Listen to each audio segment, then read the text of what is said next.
guys, it's me, Yaya Diamond. What's up, people? You guys heard it from him from the mouth himself. It's his mouth saying he's here with me today.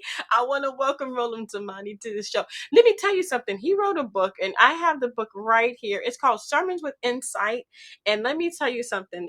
I'm ready to hear what he's got to say. Welcome to the show. Thank you so much for joining us. Well, I'm glad I have the opportunity. I'm glad you got here. Oh, I am so happy that you're here. Thank you so much again. So, I absolutely love that people write books. I'm an absolute book like connoisseur. I like audiobooks. I like physical books. I love books. And you have a book, and it's called Sermons with Insight. And I wanted to find out, first of all, why you wrote this book. What was it that prompted you to go ahead and write this book?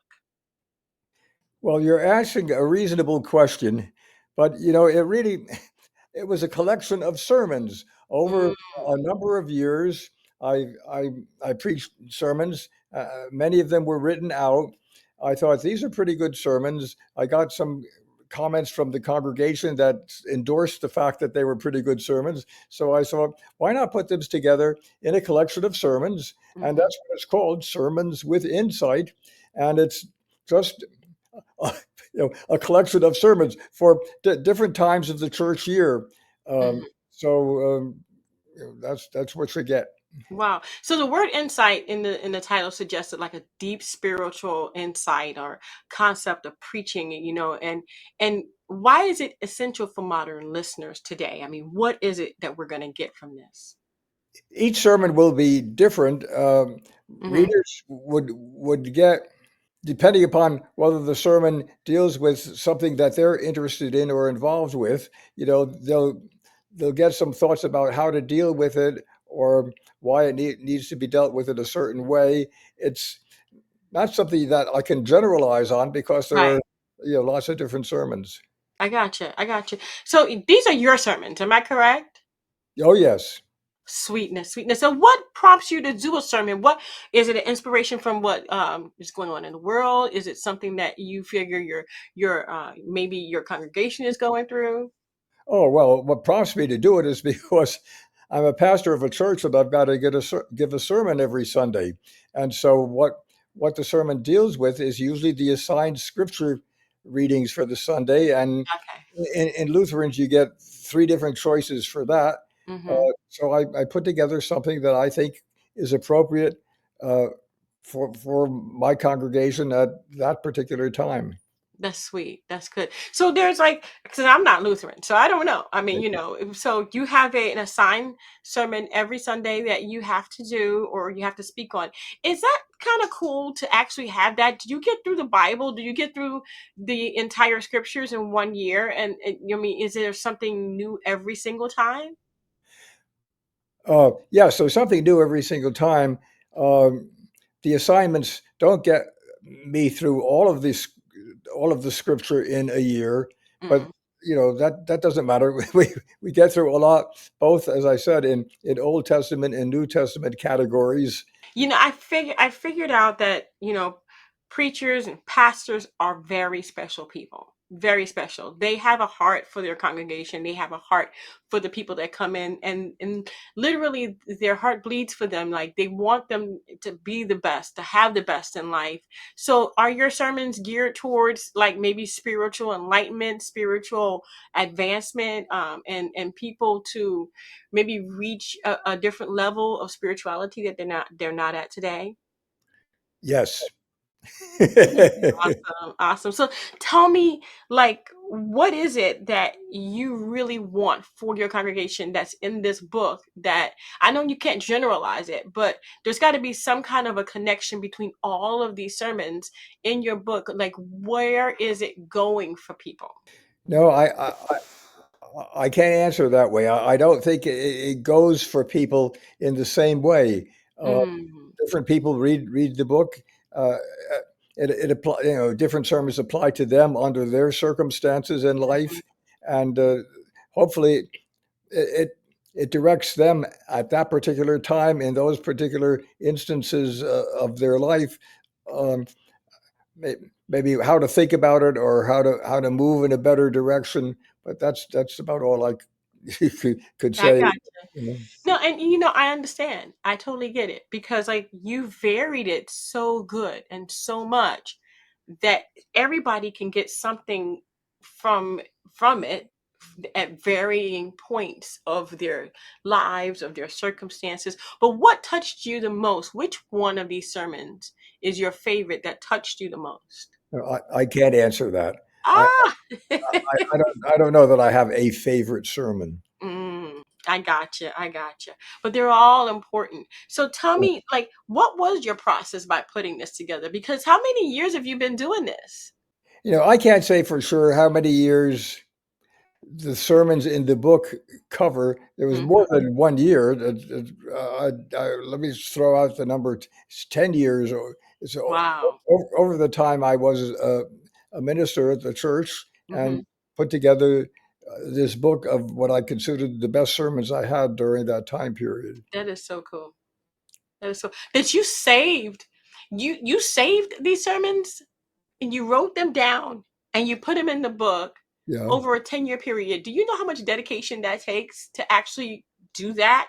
I mean, what was your process of choosing the best sermons? Was it because you wanted them to vary or you wanted them to interlap? I mean, what was the choice? Well, I'm not sure that I was choosing the best ones. I was choosing the the one that applied to a particular time in the church year. Mm-hmm. Um, and if if I had maybe two or three for that particular time in the church year, I gotcha. I'd pick what I considered to be the best one. Right, right. That is so cool. I mean, scriptures can be so helpful, guiding and loving and sending in peace and direction. What do you want people to come from this book? If they were to get this book today and read this book, what would you really want for them? What's the ultimate goal? For them to benefit from the insights that they might get from the book, Hmm. uh, and that would vary, from I want to say from chapter to chapter, specifically from sermon to sermon. Sometimes it would be useful sermons to them, other times it wouldn't be. Hmm. Hmm. You know, how do you prepare that sermon? How did you prepare that sermon? Like, what did you do to put those sermons together when you were doing it at that time? Like, not now to put the book together, but like, okay, you're getting ready to preach, you're getting ready to do this. What was that process for you? To look at the pieces of scripture, and I have a choice between Old Testament epistles and gospels. um, to look at what was assigned for that particular Sunday, and then to decide which seemed to apply most directly to something going on in Hmm. the life of the congregation or the life of the world that would make the sermon appropriate to uh, those circumstances. And that's the one I would pick. I think that is so cool that a lot of people they think, oh yeah, there's the prosperity gospel or it's this or it's that. But you didn't do that. What you did was you thought about the people in your congregation and you went for the best thing to uplift your congregation, to give them something in their time of need. That's just beautiful. I think that's more loving to me than anything anybody else can say. And I appreciate that. What kind of advice do you give to the youth, to the people today in this world that need the scriptures, that need these sermons? What would you say to them? Well, say to them about the sermon. No, about the book. I mean, what Well, would you say? Like something from like what would be the one thing that what kind of advice would you give them for life today? Like from one of your sermons or even from the book, what would be the essential thing that you could tell them today? find in the book what applies to what's going on in the world today, and how the sermon would help to improve how people are behaving today. Right. I got you. And what advice would you give to young pastors or seminary students who aspire to preach with both conviction and insight like you do? take the scripture passages seriously, and then think seriously of how, realizing that they came from a distant time in the past, how they would, how at least one of them would apply to what's going on in the world today, and how it might make the world better if people did what the scripture passage sort of urged them to do. Hmm.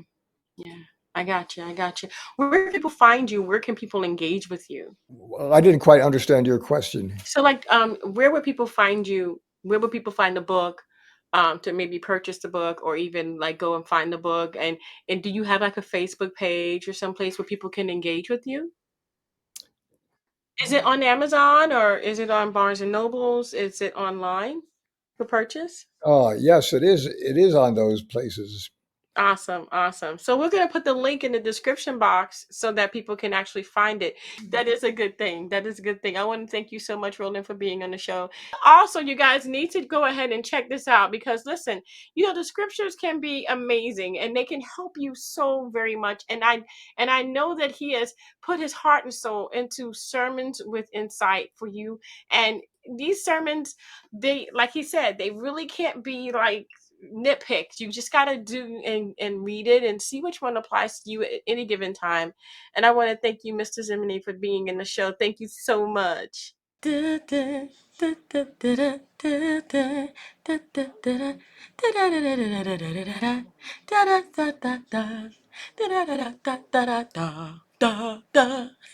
you for watching.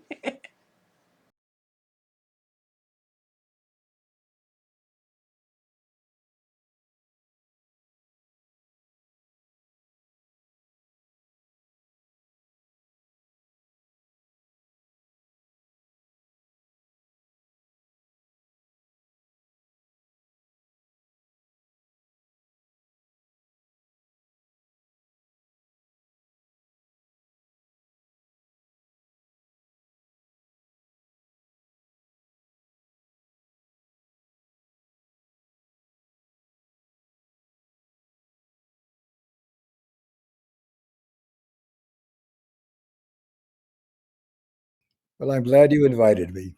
I'm glad you're here. And thank you guys so much for tuning in. Hey, wherever this is, on the top, the sides, the bottom, we're going to put that information for him in his book so that you guys can go and check it out for yourselves. I want to thank you guys so much for tuning in. Don't forget to Dare to Be Different. Mr. Zimini, wait there. Don't go anywhere. We'll be right back with another show. Just go ahead and wherever you may be, click on that next show. Thank you. Thank